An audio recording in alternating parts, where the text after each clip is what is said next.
The darkness holds secrets, whispers carried on the wind, tales etched in shadow. Tonight we delve into the abyss, into the corners of fear where reality twists and the unimaginable takes hold.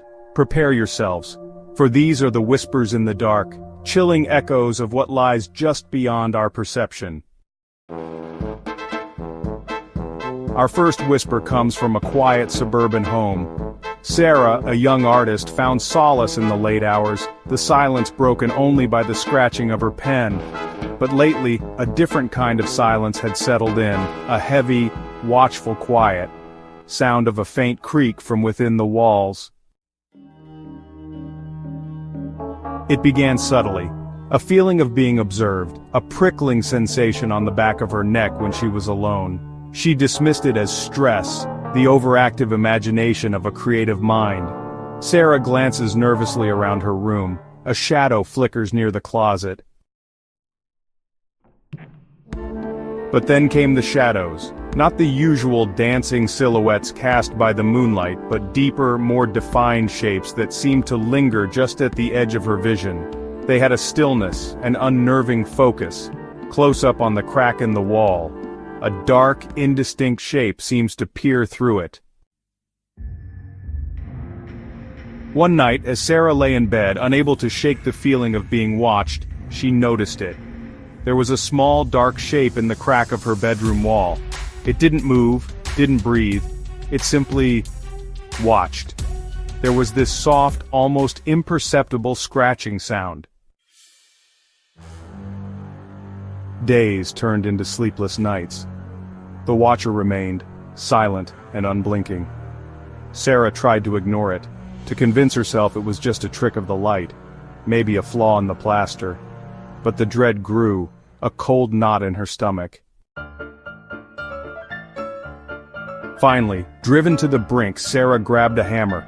With a desperate cry, she struck the wall, again and again, until the plaster shattered, revealing a gaping hole in the wall. Inside, not another room but a hollow darkness, and within that darkness, dozens of unblinking eyes stare back. There was a sudden, sharp intake of breath, followed by a chorus of soft, wet clicks. The whispers grew louder that night. They spoke of hunger, of patience, and of a new window into their world. Our next whisper carries the scent of dust and forgotten memories. It tells of an antique mirror bought for a song at a desolate estate sale. Mark, a collector of oddities, was captivated by its intricate frame and the way its surface seemed to hold a faint, shimmering depth. His reflection looks subtly different, a slight frown where he is smiling. He hung it in his study, a centerpiece of his collection.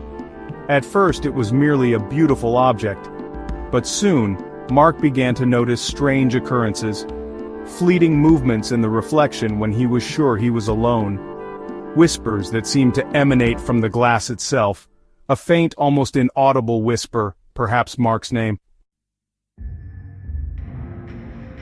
He dismissed it as fatigue, tricks of the eye, but the incidents grew more frequent, more unsettling.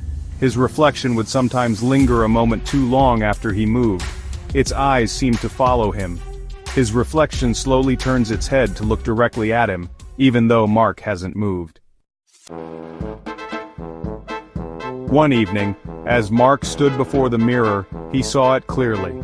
His reflection smiled. Not his own warm smile, but a cold, predatory grin that sent a shiver down his spine. He recoiled, but the reflection remained, its gaze fixed on him. He tried to cover the mirror to get rid of it, but it felt strangely heavy, resistant to his touch. And as he struggled, the reflection moved. It reached out a hand, its fingers long and skeletal. Mark stumbled back, a scream caught in his throat. He saw his own terror mirrored in the glass, but behind it, a growing hunger in the reflection's eyes. The whispers intensified, no longer faint, but a chorus of hungry voices, eager to step into his world. The last thing Mark saw before the glass shattered and the darkness consumed him was his reflection stepping out, free from its prison, wearing his face. Our final whisper comes from the dead of night, a time when the veil between worlds thins. It speaks of a phone call, a simple everyday occurrence that twisted into a terrifying enigma. Emily was alone, her husband away on business. A storm raged outside, the wind howling like a tormented spirit. Suddenly the landline phone rang, its shrill tone cutting through the darkness. Hesitantly she answered. There was no voice on the other end, only silence. A heavy, oppressive silence that felt more menacing than any threat. She hung up, her heart pounding. It must have been a wrong number, she told herself. But then it rang again, and again, each time the same chilling silence, occasionally punctuated by the faintest hint of ragged breathing. Fear began to creep in, cold and insidious. She checked the caller ID, but the screen was blank. Who was calling? What did they want?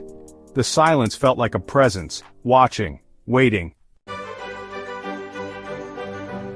One night, as she answered the persistent call, the silence finally broke. A single word, whispered so softly she almost didn't hear it. Emily froze, her blood running cold. She slammed the phone down, her mind racing. Soon? What did that mean? She unplugged the phone, desperate for silence, but the ringing continued, not through the receiver, but in her mind. The whispers were inside her now, a constant, suffocating presence. She was no longer alone. The caller was with her, in the silence, in the darkness, waiting for the promised soon. And so, the whispers fade back into the darkness. But remember, the night is long, and the shadows hold countless more tales. Listen closely. You might just hear them.